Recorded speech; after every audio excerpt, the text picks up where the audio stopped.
But what else can exercise do for your mental health and brain? Like a lot of people say, this is my stress relief. This is what makes me feel good after a long day. But what else is going on? We talk about something called BDNF, or brain derived neurotropic factor.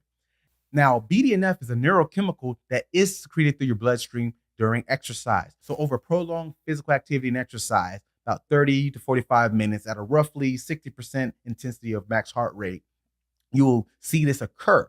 Now, what BDNF does, it helps protect your neurons. So these brain cells that fire to communicate with each other to carry out different tasks, such as reading, learning, brushing your teeth, kicking a soccer ball, whatever it may be, it helps protect them.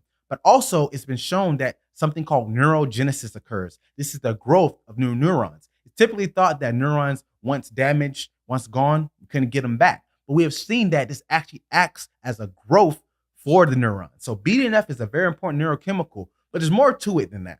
So obviously having more neurons is important because the more neurons, the more your brain can communicate.